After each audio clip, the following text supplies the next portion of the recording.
वंदे मातरम। दर्शक मित्रों, आप देख रहे हैं स्टार न्यूज नेटवर्क और मैं विजयकांत। सूरत को स्वच्छता में पहली रैंक मिली, लेकिन सूरत में कई इलाकों में सूरत नगर निगम बुनियादी सुविधाएं मुहैया कराने में नाकाम दिख रहा है। सूरत के बराचा इलाके में मोहन नगर सोसाइटी में 150 से ज्यादा फैक्ट्रियां हैं, जिसमें हीरा और कढ़ाई की भी काम चलते हैं। यहाँ मशीनें हैं, लेकिन पिछले काफी समय से इस इलाके में बुनियादी सुविधाओं की काफी कमी नजर आती है। साथ ही साथ नरकी स्थिति बनी हुई है। मोहन नगर इलाके में कई सालों से निर्माण चालू है और TP 17 पास हो चुका है, लेकिन बुनियादी सुविधाएं नहीं मिल रही। उपलब्ध कराया जाए, यह बात सरकार से गुहार करी।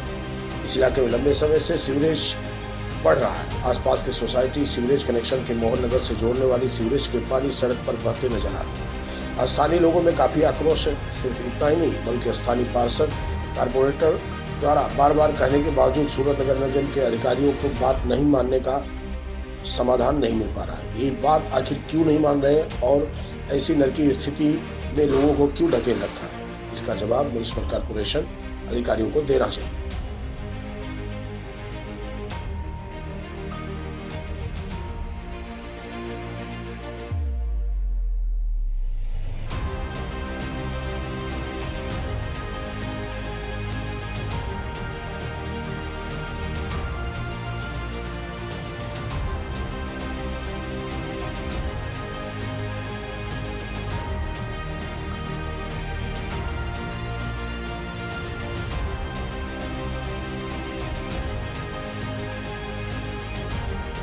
હું કિરણ ખોખાણી, કોર્પોરેટર વોર્ડ નંબર 5।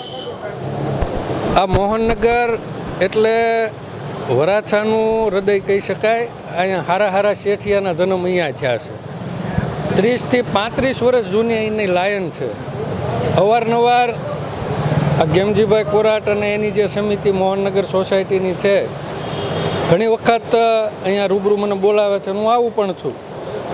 અને અમારે અત્યારે જે એક રજૂઆત છે કે અઠવાડિયાથી આ રોડ ઉતારી દીધો છે, ખોદી નાખ્યો છે, તો જે 40 વર્ષ જૂની લાઈન છે, તો મારી એક માંગણી કાર્યપાલકશ્રીને પણ મેં કરી છે અને નગર નિયોજનમાં પણ કરી છે કે શરૂઆત પહેલાં તો અહીંયા ગટર લાઈન જ બદલવી પડે એમ છે, કારણ કે હીરાના કારખાના હતા પહેલાં।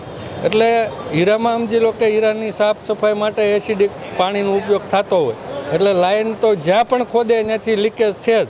એટલે પહેલાં રોડ બનાવતા પહેલાં લાઈન બદલવાની મારી ઉગ્ર રજૂઆત છે, કારણ કે આ લોકોએ હંમેશા સમયસર વેરો ટેક્સ ભર્યા છે, પણ જે માંગણી યથાયોગ્ય છે અને એમાં કોર્પોરેટર તરીકે હું એની હારે સહમત પણ છું, કારણ કે આ TP 17 અને આ રોડ TP રોડ બોલે છે, તો TP રોડ એમાં જે સુવિધા હોવી જોઈએ, જે સમયસર હોવી જોઈએ, એ મળી નથી।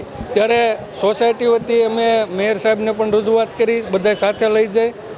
પછી કાર્યપાલકની સામે પણ 25-30 જણા અહીંયાથી આવ્યા, રજૂઆત કરી, પણ જે સમયે થવું જોઈએ એ થતું નથી। પરિણામે આપ જોઈ શકો છો જે હાલાકી લોકોને ભોગવવી પડે છે, કારણ કે આપણે સ્વચ્છતામાં સુરત ભારતમાં જ્યારે પહેલા નંબરે હોય ત્યારે આપણા માટે એક શરમજનક કહેવાય કે આવી પરિસ્થિતિ ઊભી થતી હોય। કાર્યપાલક દ્વારા આપણું પણ માનવામાં નથી આવતું એવું કહી શકાય?